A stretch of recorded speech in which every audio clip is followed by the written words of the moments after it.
যারা মার খাচ্ছে তারা জানে না ওয়াকফ আইন কি, যারা মারছে তারাও জানে না ওয়াকফ আইন কি। বড় অদ্ভুত ব্যাপার।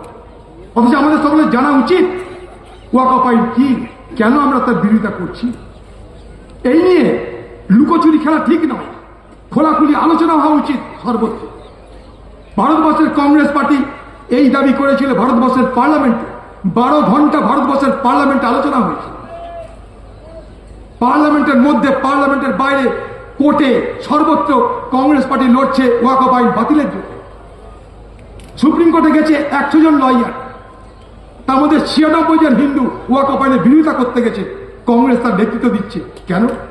আমরা পার্লামেন্টের মধ্যে, পার্লামেন্টের বাইরে একটাই কথা বলেছি, ওয়াকফ আইন বাতিল করতে হবে। কারণ যেভাবে ওয়াকফ আইন আনা হচ্ছে তা সংবিধান বিরোধী, তা ভারতবর্ষের মুসলমান সমাজের বিরোধী, ইসলামের ধর্মীয় প্রতিষ্ঠানের বিরোধী। তাই এটাকে বাতিল করতে হবে আমরা বলেছি, দৃঢ়স্বরে বলেছি, চিৎকার করে বলেছি, তর্ক করে বলেছি। তাই ওয়াকফ নিয়ে ঢাক ঢাক গুরগু করে লাভ নাই। ওয়াকফ নিয়ে সারা ভারতবর্ষে আলোচনা হচ্ছে, কিন্তু কোথাও কিন্তু কোনো ঝঞ্ঝাট হলো না, যেটা মুর্শিদাবাদে হলো। দুঃখ আমার এই জায়গাতে। ওয়াকফ কি? একটা সম্পত্তি। কি সম্পত্তি?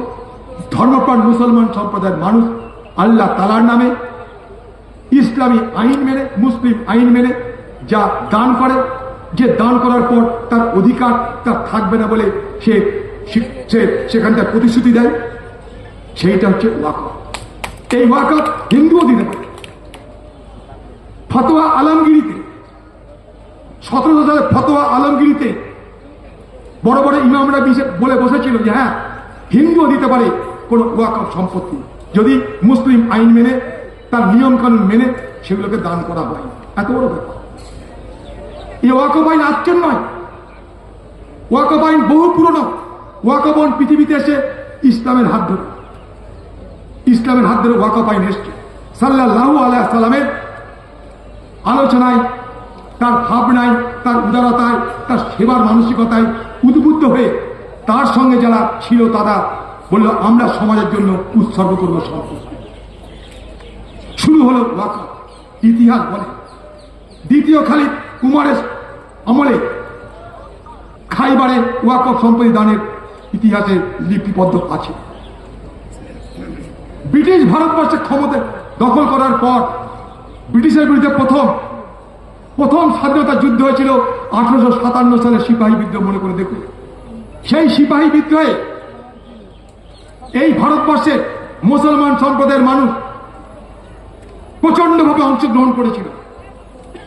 বাহাদুর শাহ জাফরকে দিল্লির মসনদে বসানোর জন্য হাজারে হাজারে ভারতবর্ষের সেদিনের সিপাহীরা হিন্দু ছিল, মুসলমান ছিল অবশ্যই, কিন্তু মুসলমানদের একটা বিশাল যোগদান ছিল, যার পরিণামে দিল্লির রাজপথে 27,000 মৌলানাকে কচু কাটা করেছিল ব্রিটিশ। সেই আন্দোলন পরাজিত হয়েছিল। কিন্তু ব্রিটিশ তখন কি বুঝলো জানেন? ব্রিটিশ বুঝলো মুসলমানদের এত যোগদানের পিছনে বড় ভূমিকা পালন করছে ওয়াকফ। ওয়াকফ সম্পত্তি থেকে যে রোজগার হয়, সেই রোজগারে এত বড় সংগঠন তৈরি করা হয়েছে। তাই ব্রিটিশ প্রথম আইন আনলো ল্যান্ড রিজাম্পশন ট্যাক্স। ওয়াকফের যে সম্পত্তি, প্রচুর পরিমাণ ট্যাক্স চাপিয়ে দাও, যাতে ওয়াকফ সম্পত্তি কেউ লাভ করতে না পারে। লাভ করতে না পারলে ব্রিটিশের বিরুদ্ধে আন্দোলনে রসদ যোগাতে পারবে না। শুরু হলো ওয়াকফের উপরে সরকারি নিয়ন্ত্রণের ইতিহাস। তাতে এটা সম্পূর্ণ তো মুসলমান ধর্মীয় প্রতিষ্ঠানের অঙ্গ, সম্পূর্ণ অঙ্গ মুসলমান ধর্মীয় প্রতিষ্ঠানে। এখানে কারো কিছু বলার নাই। যুগ যুগ ধরে এ প্রথা চলছে। 1913 সালে আইন হলো, যখন ব্রিটিশরা ক্ষমতায়। স্বাধীন হওয়ার পর 1954 সালে প্রথম আইন হলো ওয়াকফ আইন। 1955 সালে হলো, 1959 সালে হলো, 1969 সালে হলো, 1984 সালে হলো। পর পর পর পর নানাভাবে ওয়াকফ বোর্ডকে আরো শক্তিশালী করার জন্য, আরো জনসেবা করবার বিষয়ে তাকে কাজে লাগানোর জন্য এইভাবে ঐতিহাসিক প্রক্রিয়া আজ থেকে নয়, বহু বছর ধরে চলছে। 1995 সালে আইন সংশোধিত হল, তার আগে 1984 সালে হয়েছিল। 1970 সালে প্রথম ওয়াকফ আইনের উপরে কমিটি তৈরি করে তাদের কাছে বলা হয় কি কি করলে ভালো হয়। 14 বছর পর সেই কমিটি রিপোর্ট দেয় কাকে? সরকারকে। 14 বছর পর 1984 সালে ওয়াকফ আইনে আবার সংশোধনী হল। আবার সংশোধনী হলো 1995 সালে। এক একটা সংশোধনীর মাধ্যমে ওয়াকফ বোর্ডের ক্ষমতা যাতে পরিপূর্ণভাবে মুসলমান সমাজের হাতে থাকে, সেখানে যেন কোনো রকমের কারচুপি না হয়, তার জন্য সচেষ্ট হয়েছিল সরকার। কারণ ওয়াকফের সম্পত্তি আগেও ওয়াকফ সম্পত্তিতে কোথাও কোথাও দুর্নীতি হয়েছে, অস্বীকার করতে শেখায়। ইতিহাস বলে আলাউদ্দিন খিলজি অনেক মতোয়াল্লিকে সাজা দিয়েছিল। ইতিহাস বলে সম্রাট আকবর অনেক মতোয়াল্লির চাকরি খেয়ে নিয়েছিল ওয়াকফে দুর্নীতি করার জন্য। তার জন্য সময় সময় ইতিহাস জুড়ে ওয়াকফের অনেক সংশোধন হয়েছে, কেউ সংশোধনে মানা করেনি। মুসলমান সমাজের দাবিতে ওয়াকফের সংশোধনী হয়েছে ভারতবর্ষের পার্লামেন্টে। হ্যাঁ, 2013 সালে কংগ্রেসের আমলে আমি তখন সরকারে ছিলাম, ওয়াকফ আইন সংশোধনী হয়েছিল, আমি সাক্ষী থাকি। তার কারণ 2006 সালে প্রথম সাজার কমিটি রিপোর্ট প্রকাশিত হয়।